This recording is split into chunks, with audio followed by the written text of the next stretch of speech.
plus important. Bon, ici aussi dans le cas donc, de courbe cubique, on peut voir que voilà, proximité de ces points de contrôle, la courbe est attirée vers ces points de contrôle. Donc, avec ces points de contrôle, on peut avoir une idée de l'allure de la courbe. Donc là, justement, ça fait partie de l'avantage. Quand je disais meilleur contrôle, parce qu'avec ces 4 points de contrôle, on peut mieux contrôler la courbe juste avec 3 points de contrôle. Mais quel est l'inconvénient, à votre avis? Bah, du coup, je vois pas. Si vous voyez, parce que passer de 3 points de contrôle à 4 points de contrôle, ça veut dire quoi? Ça veut dire plus de calcul, parce qu'ici, on va avoir plus de termes pour désigner un point. Vous voyez? Oui. Donc, au lieu d'avoir 4 effectivement ici coefficients, qui sont 4 poids de points de contrôle, on va avoir 4. Donc, ça veut dire qu'il faut faire plus de calculs. Bon. Alors, pourquoi, voilà, on a insisté là-dessus? Parce que ça se voit que plus on augmente le nombre de points de contrôle, autrement dit, plus le degré de la courbe est élevé, le contrôle sur l'allure de la courbe sera meilleur. On peut mieux contrôler la courbe. Bon. Comme on peut voir en passant de 3 points de contrôle à 4 points de contrôle. Par contre, les calculs seront de plus en plus complexes. Alors, pourquoi on utilise souvent courbe cubique? C'est très populaire. Parce qu'on a meilleur contrôle que courbe quadrique, sans avoir des calculs très complexes. Parce qu'on verra à la fin, sous forme matricielle, on va tomber sur une matrice 4 par 4. Et vous savez, depuis qu'on a parlé coordonnées homogènes, qu'on pourra faire des calculs matriciels, des produits de matrices, jusqu'à matrice 4 par 4 en temps réel, par la carte graphique, par le GPU. Donc, c'est pour ces deux raisons qu'on utilise davantage courbe cubique que d'autres courbes. Parce que courbe quadrique, c'est vrai, c'est plus simple, calculer rapidement, mais ça ne donne pas aussi bon contrôle qu'avec courbe cubique. Courbe cubique, ça nous donne meilleur contrôle. En plus, c'est compatible avec temps réel, parce qu'on tombe sur une matrice 4 par 4, qu'on verra. Bon, on n'a pas vu encore la matrice. Est-ce que c'est clair? Est-ce que votre microphone est toujours actif? Pour moi, c'est clair en tout cas. Bon, j'espère bien parce que des fois, voilà, je donne ce genre de questions en examen. Je pense que récemment, j'avais donné ça en examen. Alors, expliquez pourquoi les courbes cubiques sont les courbes les plus populaires ou les plus utilisées. Il faut donner ces deux raisons. Meilleur contrôle que courbe quadrique, sans avoir plus de complexité, et ça reste toujours temps réel parce que c'est matrice 4 par 4. Et après, si on a des courbes de degré supérieur, on ne peut pas faire en temps réel. Bon, alors, comment on va calculer? C'est exactement la même chose généralisée à ce cas-là. Donc, juste pour quelques points avant de généraliser. Bon, effectivement, ici, on a des calculs plus complexes car il y a plus de points intermédiaires parce qu'on a aussi plus donc, de points de contrôle. Ici, on a, imaginons que ce sont ces 4 points de contrôle ici, vous voyez. Bon, et après, on va prendre point intermédiaire, par exemple, 1/3 distance et 2/3 distance. 1/3 et 2/3. Dans le cas de courbe quadrique, on avait pris moitié-moitié. Ici, on prend 1/3, 2/3. Parce qu'ici, degré 3. Là, c'était degré 2, on a pris 1 sur 2, 1 sur 2. Ici, 1/3 et 2/3. Bon, pareil, 1/3 et il reste 2/3. 1/3 et 2/3. Déjà, on va obtenir 3 points intermédiaires. Regardez le curseur. Premier, deuxième, troisième. À nouveau, avec ces 3 points intermédiaires, on peut trouver 2 autres points intermédiaires, toujours. Vous voyez, 1/3 et il reste 2/3, 1/3 et il reste 2/3. Et finalement, entre les deux, 1/3, après il reste 2/3. Et ce point est sur la courbe. Et on peut continuer comme ça. Bon, on se place dans le cas général. Si c'est t et 1 moins t, donc P de t, un point général sur courbe cubique est égal à 1 moins t au cube P0, plus 3t, 1 moins t au carré P1, plus t au carré 1 moins t P plus T au cube P3. C'est assez similaire au cas précédent, si vous comparez. Vous voyez, le premier et le deuxième terme sont presque identiques, sauf que puissance est 3 au lieu de 2. Et ici, on a plus donc de termes au milieu. On pourra voir. Bon, alors c'est un exemple donc de courbe quadrique avec ces 4 points, de courbe cubique avec ces 4 points de contrôle. Bon, effectivement, on constate pour t égale 0, tous les termes sont 0, sauf le poids de P0, qui est égal à 1, qui est maximal. Pour t égale 1, tous les termes sont égaux à 0, sauf le poids de P3, qui est égal à 1, qui est maximal. Et partout ailleurs, donc, l'influence des points de contrôle, c'est en fonction du positionnement de points sur la courbe. Bon, donc on a généralisé ce qu'on avait vu de façon plus détaillée dans le cas courbe quadrique pour courbe cubique. Y a-t-il des questions?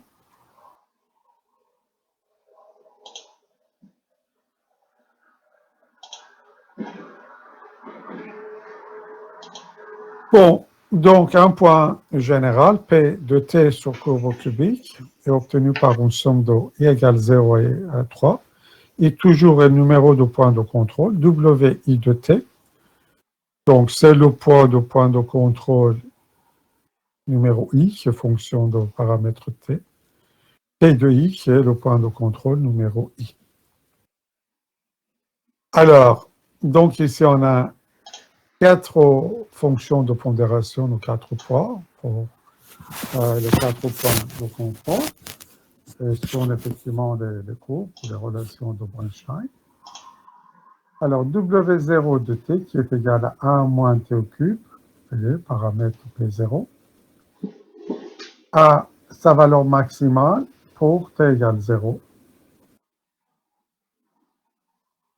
W1 de t qui est égal à 3t1 moins t au carré, qui est le poids de P1, à sa valeur maximale pour t égale 1 tiers.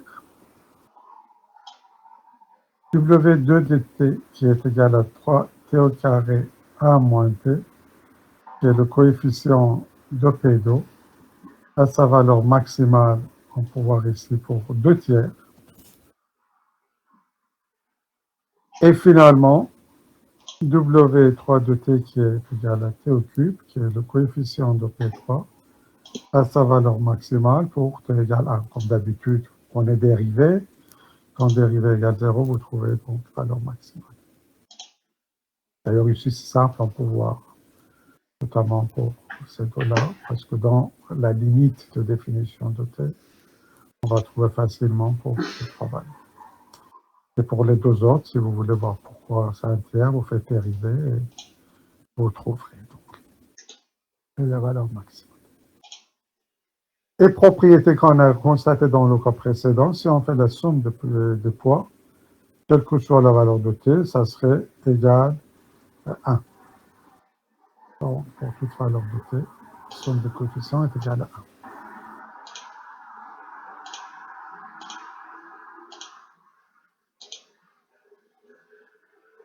Y a-t-il des questions? Alors, n'oubliez pas de prendre des notes, parce que ce que vous allez recevoir, ça serait juste les diapositives. Et donc, il faut prendre des notes pour compléter les diapositives, ce que je dis oralement, et souvent un examen, c'est là-dessus que vous serez interrogé.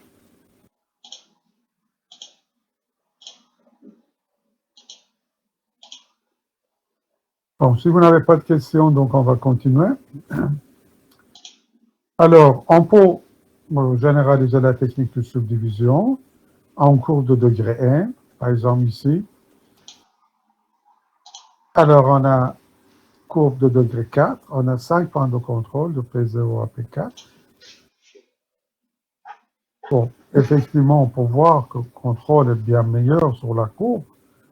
Par contre, on ne pourra pas le faire en temps réel parce qu'on va tomber sur une matrice qui dépasse 4 par 4. Donc, C'est pour ça que, bon, au point de vue pratique, les courbes les plus utilisées, comme j'ai expliqué, sont les courbes cubiques.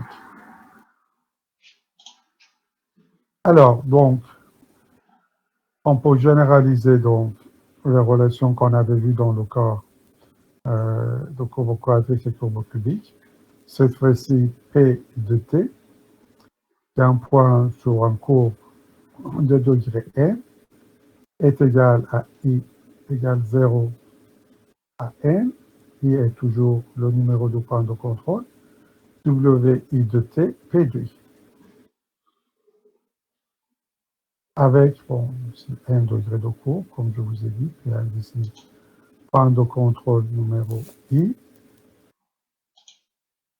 Et on peut démontrer que pour une valeur de I donnée, WI de t, on a cette relation n factoriel sur I factoriel, n moins I factoriel, t puissance I, 1 moins t puissance n moins I. Bon.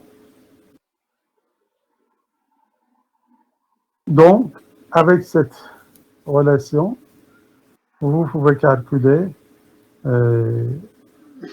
tous les poids ou coefficients, donc, pour les points de contrôle. Il suffit de mettre la valeur concernée pour I pour trouver donc le poids. On peut tester la relation dans le cas connu, par exemple pour courbe quadrique, donc n sera égal à 2.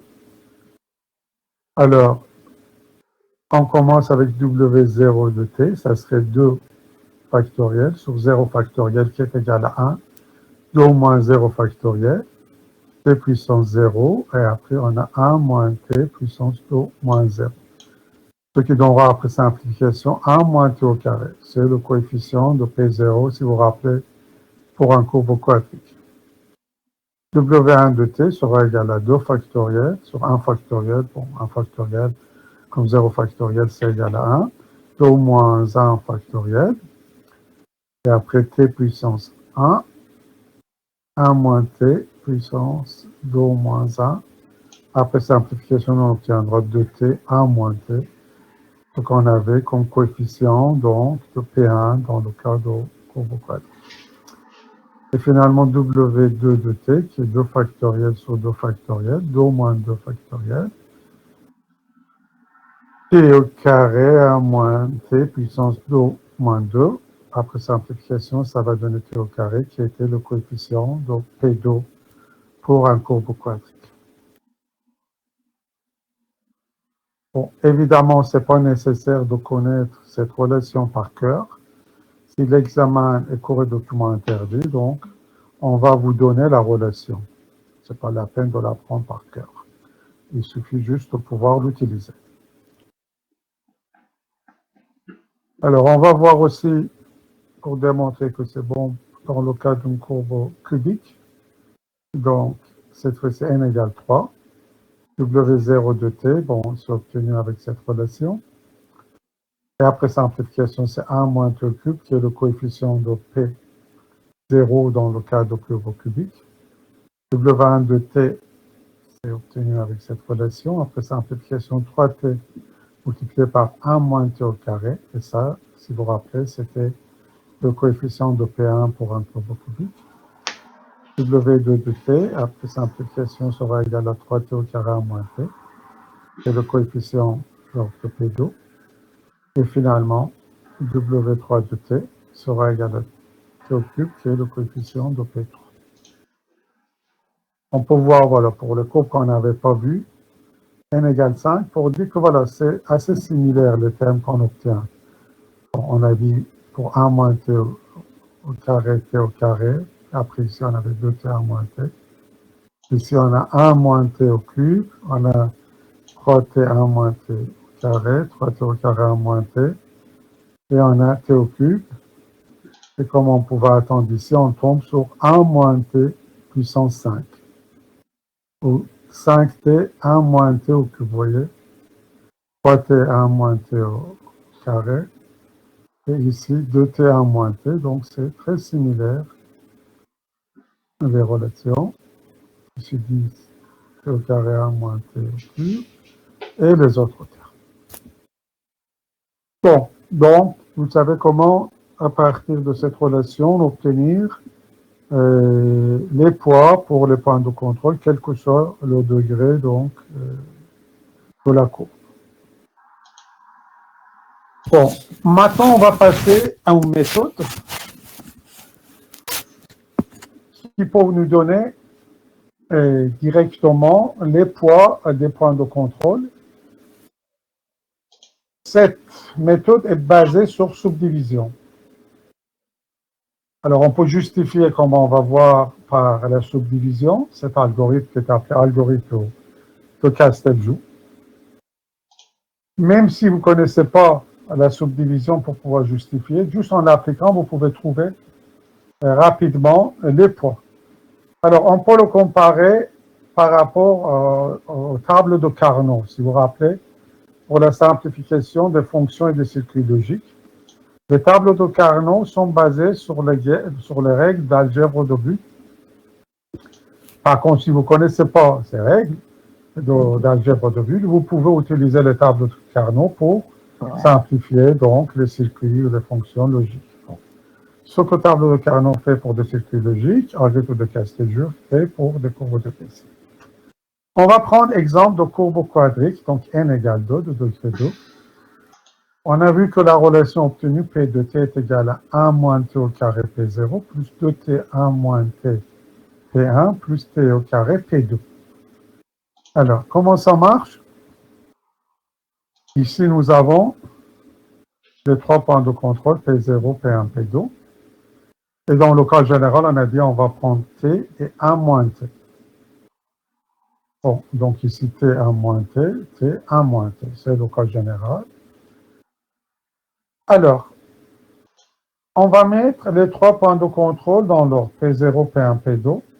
Après, on va alterner 1 moins tt, 1 moins tt. Vous voyez ce qu'on a ici, 1 moins tt, 1 moins tt.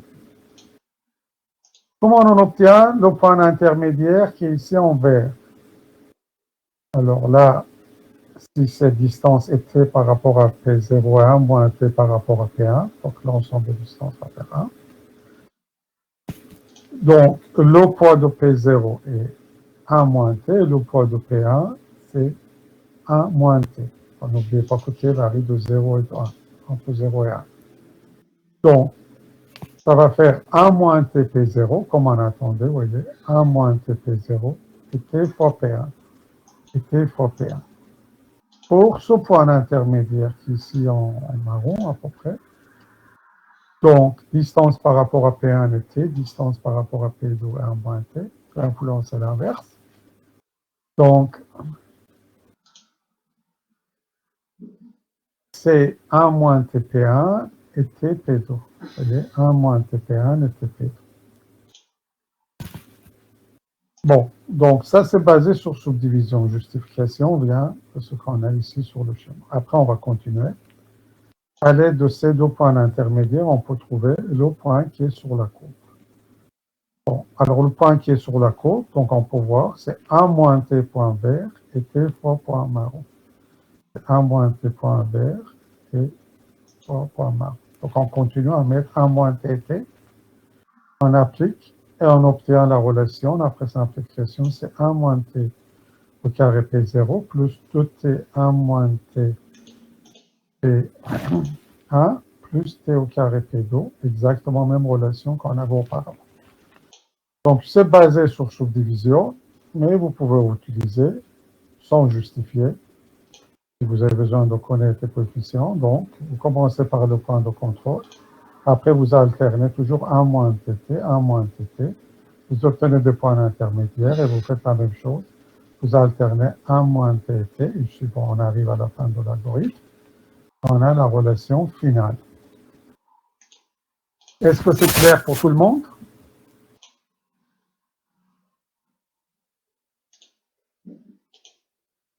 Y a-t-il de questions? Alors, je suppose que c'est clair pour tout le monde. Si c'est le cas, étant donné que vous n'avez pas la suite au cours, c'est une bonne chose pour un format. vous essayez donc de justifier l'algorithme de Castelzio dans le cas donc d'un courbe cubique. Bon, effectivement, il y a plus de points intermédiaires comme on sait, donc il y aura plus d'étapes pour l'algorithme. Justification est faite avec un schéma. Donc, juste réfléchissez quelques minutes avant d'avoir effectivement la solution. Donc, exemple de courbe cubique, n égale 3, c'est la relation qu'on avait. Alors, à l'aide d'un schéma similaire, vous pouvez justifier pourquoi on va mettre le point de contrôle quand on va alterner un moins t et t. Bon, c'est assez similaire, sauf qu'il y a plus d'étapes pour arriver effectivement à la relation. Bon, alors réfléchissez quelques instants. Et après, si vous avez une solution, donc vous proposez, sinon je vais interroger quelqu'un, on va essayer de trouver une solution ensemble.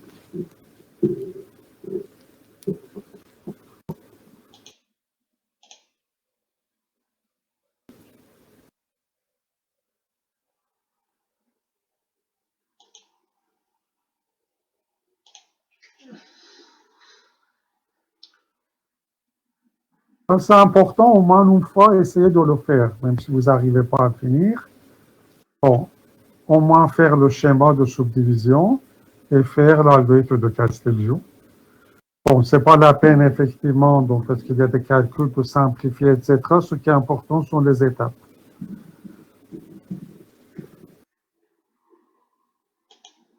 Et pour ça, il faut avoir une feuille de papier, effectivement, bon, écrire.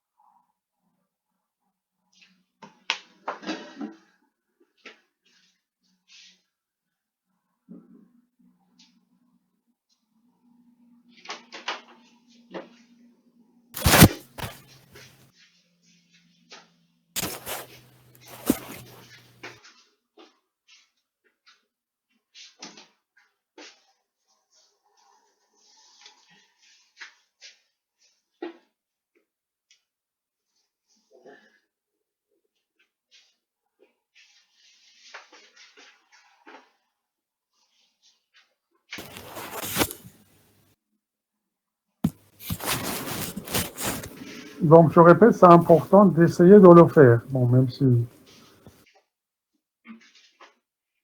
vous n'arrivez pas à faire peut-être toute la simplification parce que c'est long, bon, c'est pas ça qui est important.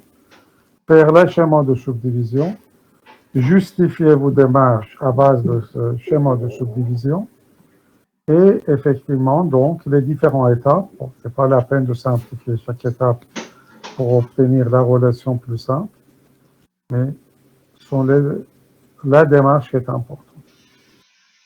Bon, d'ici 2 minutes, s'il n'y a pas de proposition, je vais interroger quelqu'un et on va essayer de trouver la solution ensemble.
Bon, avant de voir avec quelqu'un, voilà, pour cet algorithme, dans le cas de courbe cubique, en ce qui concerne le reste de cours, bon, j'avais déjà posé la question, vous aviez choisi à l'époque version électronique. Qu'est-ce que vous préférez, version électronique ou version papier?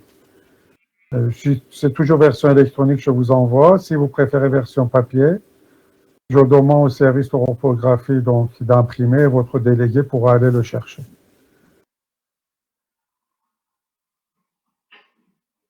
Bon, je ne sais pas si vous avez un délégué ou toujours pas.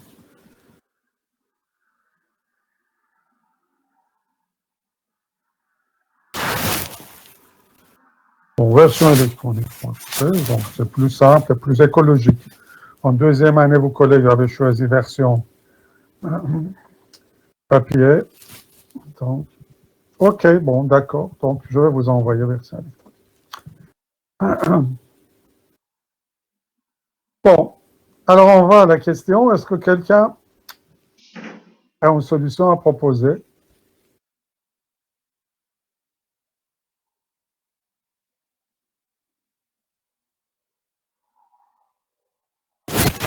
Je veux bien essayer.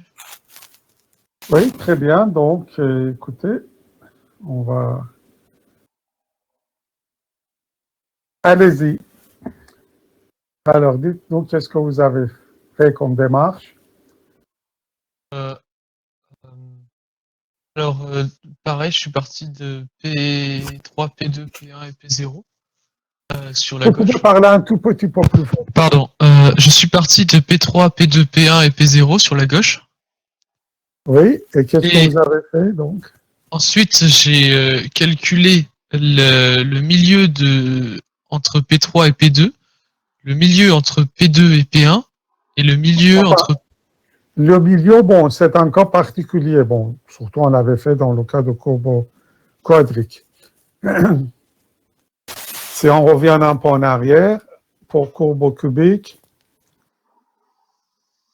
on est parti sur un tiers, deux tiers, etc. Mais dans le cas général, on a t à 1 moins t, comme on avait fait ici. Vous voyez, ici, on fait t 1 moins t. On n'a pas pris milieu. On n'a pas pris un demi. D'accord, oui. Un demi. Donc, il faut se placer dans le cas général. Et si on se place dans le cas général, c'est ce qu'on a. Donc, t 1 moins t. Bon, effectivement, si c'est t égale 1 demi, ici, vous allez trouver aussi un demi. Bon, mais ce n'est pas le cas général. Bon, est-ce que vous pouvez expliquer maintenant, sur ce schéma, la démarche? Du coup, maintenant qu'on a calculé les milieux, Je préfère que vous ne dites pas le milieu, parce que c'est pas oui, tout à fait... comment dire Point intermédiaire, les enfin. points intermédiaires. Les points intermédiaires entre ces 4 points, du coup, il nous en reste plus que 3. Eh bien, on va calculer les points intermédiaires de ces points intermédiaires, c'est-à-dire qu'il nous en restera plus que 2. Et puis, on prendra le point intermédiaire de ces 2 derniers points qui te donnera le point final qui devrait être... Tout à fait. Alors, c'est le cas généralisé de ce qu'on avait vu ici. Vous voyez, on avait pris un tiers, deux tiers, parce que si vous prenez un tiers, un moins un tiers, ça va donner deux tiers, forcément. Bon, on avait eu effectivement ces 3 points intermédiaires, après 2 points intermédiaires entre ces deux-là, et finalement, le point entre ces 2 derniers points intermédiaires qui était un point sur la courbe. Bon, ici, si au lieu d'un tiers et 2 tiers, on prend T1 moins T, c'est la même chose, donc ça ne change pas.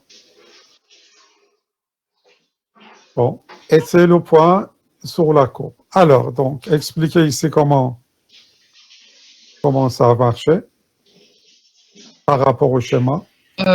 Eh bien, du coup... Donc, commençons avec ce point. Oui. Ce point, alors, on a... En fait, alors, moi, pour raisonner, j'ai pris l'exemple de 1,5, mais Enfin, l'exemple d'un demi est que le problème... Après, il faut mettre effectivement un demi au lieu d'un moins t. C'est pas P de t, c'est pour t égale un demi. Bien sûr, enfin, c'est juste pour raisonner, je veux dire. Mais oui, bien sûr. Mais Du coup, raisonnement avec t aussi, vous pouvez faire. Bon, ça revient oui. exactement au même. Parce que le domaine de variation, c'est entre 0 et 1. Donc, t est toujours une fraction, sauf le cas particulier, effectivement, 1. Donc, si vous prenez t, ce qui reste, ça serait forcément 1 moins t. Oui. Comme pourcentage. Donc, ça revient au même. Du coup, le raisonnement, c'était d'obtenir le Alors, point on fait intermédiaire entre P0 et P1. par étapes. Donc, d'abord, ces 3 points intermédiaires, comment on les obtient? Et je vous propose de commencer avec ce premier qui est plus à gauche. Oui, donc du coup, l'idée, c'est de prendre un coefficient inférieur à 1, le multiplier par P0 et l'additionner avec le 1 moins ce coefficient et de multiplier par P de 1 et d'additionner les deux pour avoir ce point intermédiaire. Oui, parce que c'est la même chose qu'on a vu dans le cas, dans les rappels sur interpolation linéaire. C'est inversement proportionnel aux distances. Donc, le poids est déterminé en fonction de distance par rapport au point. Donc, si on est en distance t, c'est-à-dire, si on dit que voilà, entre les deux, 100%, c'est distance 1, la totalité de distance. Si on a une distance t par rapport au premier, donc 1 moins t par rapport au deuxième, donc l'influence ou le poids, ça serait l'inverse. Donc, le poids de P0 sera 1 moins t et le poids de P1 sera t. Est-ce que vous êtes d'accord? Oui, oui. Donc, c'est pour ça que si on met P0, P1, P2, P3, comme on avait dit, les points de contrôle dans l'ordre, et on met alternativement 1 moins tt, 1 moins tt, 1 moins tt, pour ce premier point de contrôle qui est ici, c'est bon. Parce que ce premier point de contrôle, c'est 1 moins TP0 et TP1. Donc, on a 1 moins TP0 et TP1. Vous continuez? Oui, Après. alors, du coup, pour obtenir le point intermédiaire des deux points intermédiaires qu'on a eu, c'est-à-dire... Le point qui est ici. Ah, ici, d'accord. Bah, en fait, c'est exactement pareil, sauf qu'on remplace P0 par P1 et remplace P1 par P2. Oui, donc ici, c'est 1 moins TP1 et TP2, vous voyez? 1 moins TP1, TP2. Donc, c'est justifié par ce schéma. Est-ce que vous pouvez justifier pour ce troisième point? De la même manière, hein, on remplace P1 par P2 et P2 par P3. Oui, distance 1 moins T par rapport à P3, donc c'est T fois P3, et 1 moins T P2, vous voyez? 1 moins T P2 et T P3. Donc, on a obtenu ces 3 premiers points intermédiaires. Vous continuez? Alors, on va ensuite essayer d'obtenir les deux points intermédiaires à partir de ces 3 points qu'on vient de calculer. Oui, alors donc, comment on fait? Le premier, on va prendre les deux premiers points intermédiaires, on va multiplier par 1 moins t l'ensemble, c'est-à-dire je ne sais pas si on peut donner un nom à ce point intermédiaire, les 3 points intermédiaires. Je suis en train de le montrer par le curseur. Bon, on voilà. va calculer ce point intermédiaire. Oui, alors, qu'est-ce qu'il faut faire sur l'algorithme? Il faut mettre alternativement 1 moins tt, 1 moins tt, plus, et appliquer. Mais pour justifier, on revient sur le schéma. Alors, pour ce point intermédiaire, il faut raisonner en fonction de ces deux points intermédiaires. Allez-y. Du coup, on va multiplier tout ça par un facteur de 1 moins t. Et donc, c'est 1 moins t ce point, et ce point est là, vous voyez? Donc, c'est 1 moins t ce point, et t ce point, et ce point est là. Et après, donc, on factorise. Ou on développe. Oui. Ça nous Et donne après, ça. pour ce point intermédiaire, comment on fait de manière similaire? On prend le deuxième point intermédiaire, on le multiplie par un facteur 1 moins t, et on l'additionne à troisième point intermédiaire qu'on multiplie par un facteur t. Ouais. Donc, ici, distance est t, donc ça va faire 1 moins t. Et ici, distance est 1 moins t, ça va faire t fois ce point. Donc, on obtient ces deux points intermédiaires. Et après, qu'est-ce qu'on va faire? Eh bien, on va calculer le point intermédiaire de ces deux points intermédiaires pour obtenir P de t. Enfin, cette fois-ci, point est sur la courbe. Donc, on va calculer le point qui est entre ces deux points intermédiaires, qui est un point sur la courbe. Alors, on peut voir que c'est 1 moins t ce point et t ce point. C'est pour ça qu'on a mis 1 moins tt, 1 moins t ce point et t fois ce point. Et sur le résultat final, qui est la même chose qu'on avait auparavant, après simplification. Donc, la démarche est systématique, mais la justification est sur le schéma de subdivision. Est-ce que c'est clair?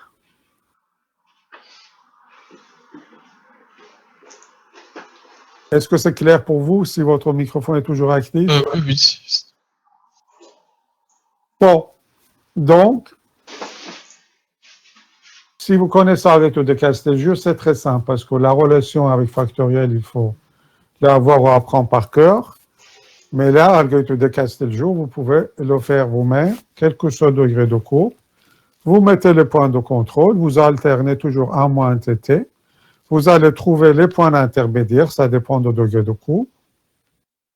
Mais toujours à chaque étape, vous alternez 1 moins tt, 1 moins tt, etc.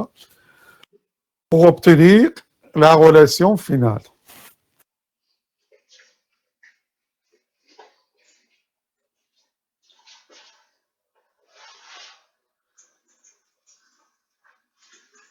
Bon. Donc, si vous n'avez pas de questions, on va continuer.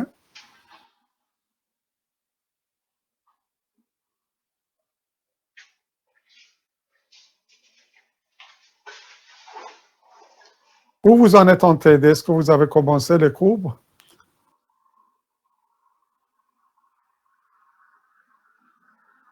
Oui, on a commencé les courbes de Bézier aussi.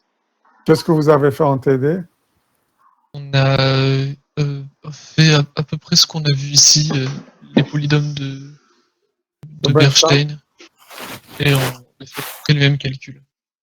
Vous n'avez pas vu encore l'algorithme de Castelgiu? En TD, vous n'avez pas vu cet algorithme? Non. OK. Parce que bon, on n'a pas eu cours, on n'a pas eu de cours la semaine dernière à cause donc de jour férié. Et bon, donc ça a été décalé. Et cette semaine, je ne pouvais pas ajouter parce que vous avez un cours après, donc on a fait la semaine, on va le faire la semaine prochaine. Bon, alors, donc on a vu comment on a fait les fonctions qui sont des poids de contrôle sous forme factorielle, la relation qu'on a vérifiée, algorithme de Castelgiu, c'est la deuxième méthode qui est une méthode plus simple et systématique. Et on peut avoir aussi sous une forme récursive. Donc ici, WI de n est égal à WI de n moins 1, 1 moins t, plus WI moins 1 puissance n moins 1 de t. Bon, quand on a effectivement cette définition récursive, donc ici n est toujours degré de la courbe et il y a un numéro de point de contrôle, ça on connaissait. Il faut avoir valeur initiale pour W parce que ça dépend toujours de valeur précédente, c'est récursif. W0, 0 est défini comme 1 et W de I puissance n égale 0 si I est négatif. I est le numéro point de contrôle, ça commence par 0.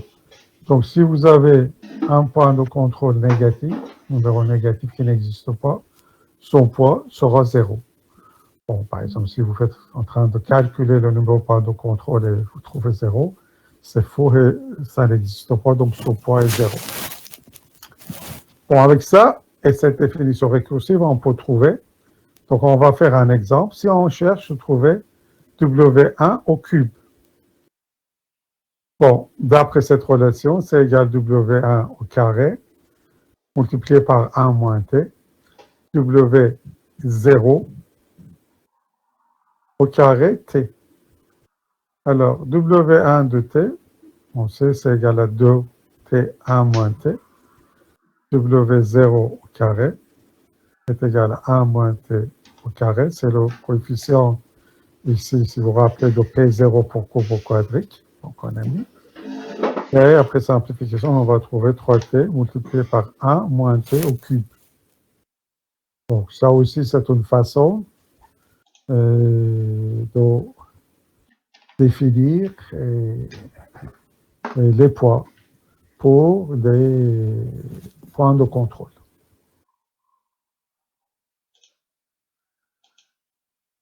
Bon, y a-t-il des questions avant qu'on voit la forme matricielle?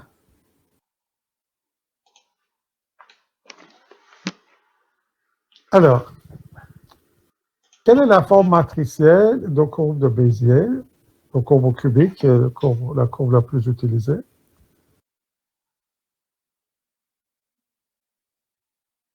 Bon, on va reprendre la relation P de T égale 1 moins T au cube P0 plus 3T 1 moins T au carré P1 plus T au carré 1 moins T P2 plus T au cube P3. Bon, alors cette forme maintenant, ça doit être plus ou moins habituel avec degré de courbe, même sans passer par un griffe de Casteljeu, etc. Vous pouvez trouver les autres termes, juste en comparant ce qui se passe entre courbe cubique et courbe, par exemple, quadrique ou les courbes voilà, de degré 4 ou 5 qu'on avait dit. Bon, alors, sous forme matricielle, on va écrire P de T sous forme A T au cube, B T au carré, C de T, D, avec A égale moins P0 plus 3P1 moins 3P2 plus P3. B dans cette relation, c'est 3P0, 6P1, 3P2. T égale moins 3P0 plus 3P1 et D égale P0. Donc A, B, C et D sont écrits en fonction des points de contrôle, les 4 points de contrôle.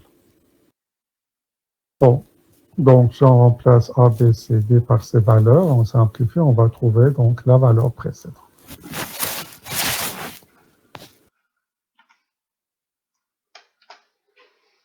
Bon, réfléchissez un peu, est-ce qu'avec ça, vous pouvez arriver à la forme matricielle? Juste quelques instants avant de voir la solution.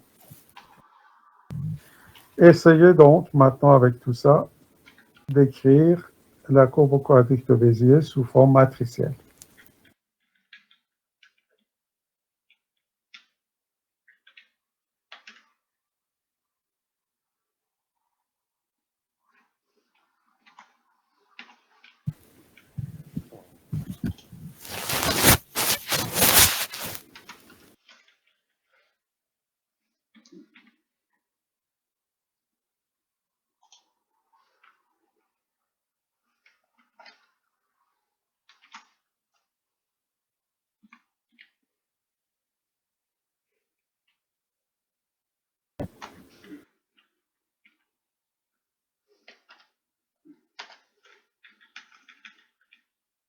Sous forme matricielle en utilisant les points de contrôle et les poids.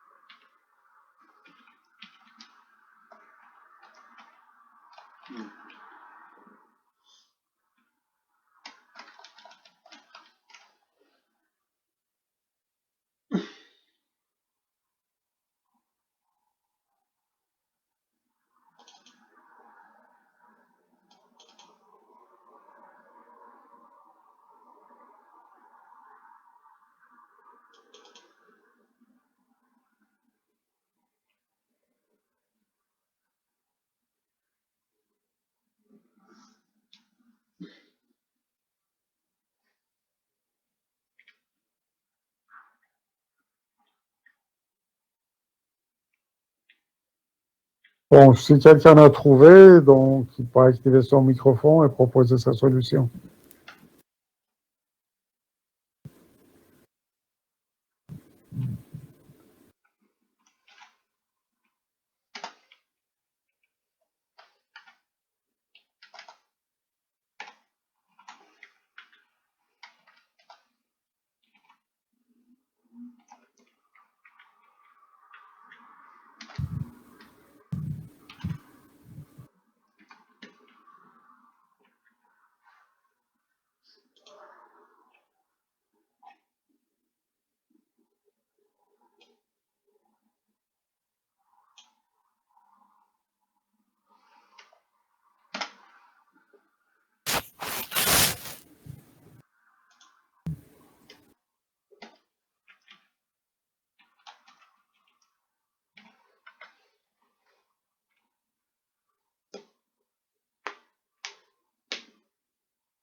Bon, voilà, c'est la forme matricielle. P de T égale T3, T2, T1, 1, multiplié par ABC. Alors, si effectivement vous faites ce produit, vous tombez sur cette relation. P de T égale A T au cube plus P T au carré plus CT plus T. Et ici, ABCD est écrit sous cette forme. Moins 1, 3, moins 3, 1. 3, moins 6, 3, 0. Moins 3, 3, 0, 0. Oui, ça vient de là. 1, 0, 0, 0. Multiplié par P0, P1, P2, P3.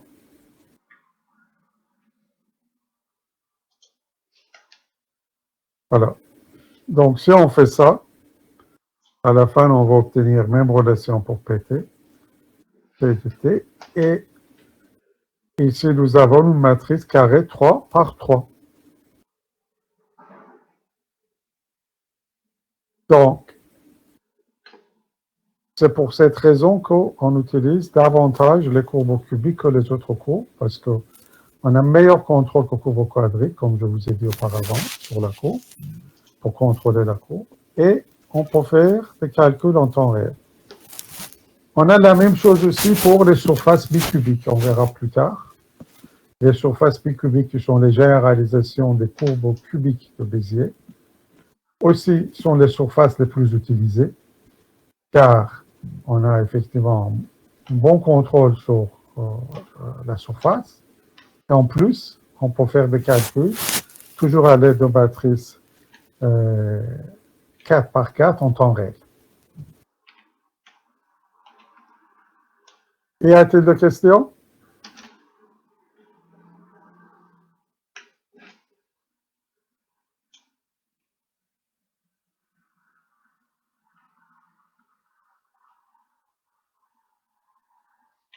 Bon, si vous n'avez pas de questions, on va continuer. On va voir les propriétés de courbe de Bézier. Alors, il y a plusieurs propriétés. On a déjà vu un certain nombre de propriétés. Est-ce que quelqu'un pourra me citer les propriétés connues qu'on a déjà vues?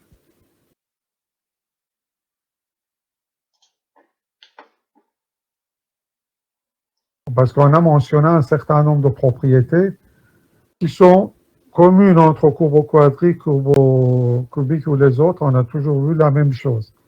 Est-ce que vous pouvez citer certaines propriétés déjà constatées?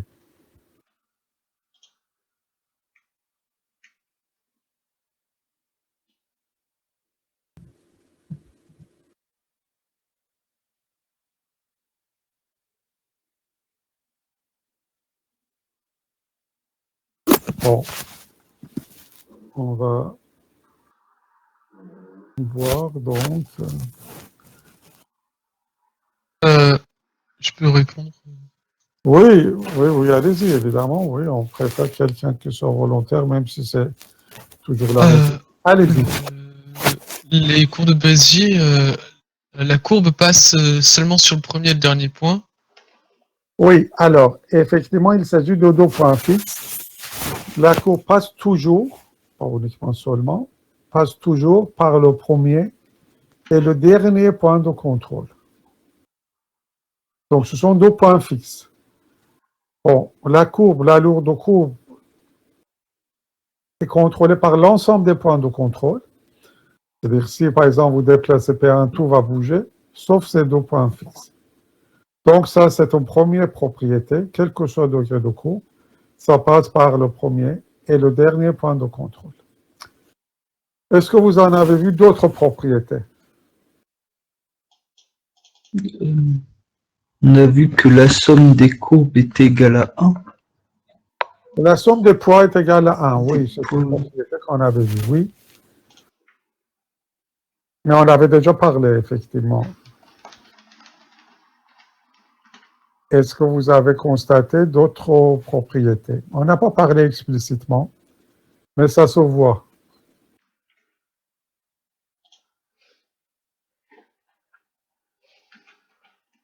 C'est entre le degré de courbe et le nombre de points de contrôle. Quelle propriété nous avons? Regardez courbe au quadrique, regardez courbe au cubique ou les autres courbes que nous avons vues. Qu'est-ce que vous constatez?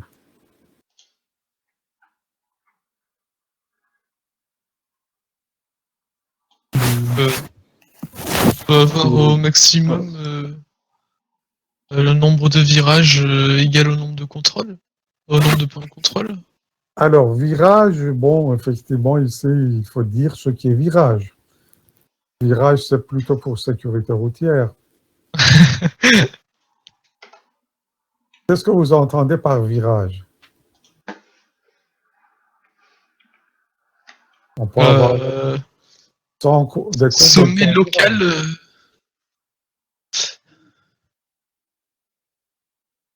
Quelle est la relation entre degré de courbe et nombre de points de contrôle? On peut revenir un peu en arrière pour regarder ça. C'est pas qu'on a n-1 point de contrôle? Oui, donc ici, on va regarder cas par cas. Courbe quadrique, degré d'eau. Combien de points de contrôle nous avons? Allez-y, combien? 1. Non, on a 3 points de contrôle, vous voyez, donc c'est évident. 1, 2, 3.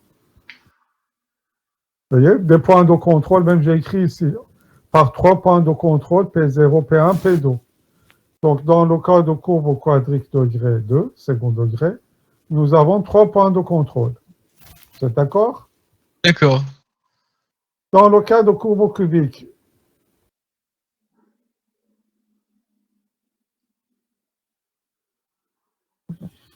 on a 4 points de contrôle. J'ai écrit ici, c'est fini par 4 points de contrôle. 1, 2, 3, 4. Donc, degré 3, courbe cubique, nombre de points de contrôle égale 4. Bon, ça veut dire que le nombre de points de contrôle est degré de courbe plus 1. Ou à l'inverse, degré de courbe et nombre de points de contrôle moins 1. Étant donné qu'on commence à numéroter par 0, donc dernier point de contrôle a le même numéro que degré de courbe. P3 dans le cas de courbe cubique ou P2 dans le cas de courbe quadrique. Vous êtes d'accord? Oui.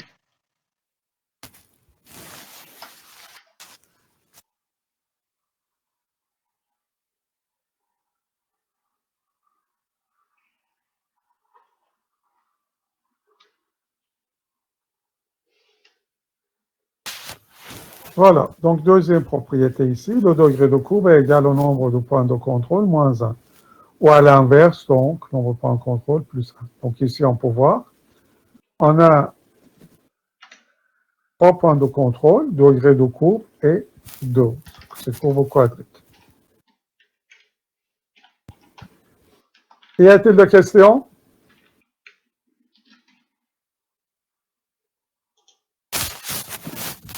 Bon, donc on va continuer la prochaine fois. On va voir les autres propriétés donc, de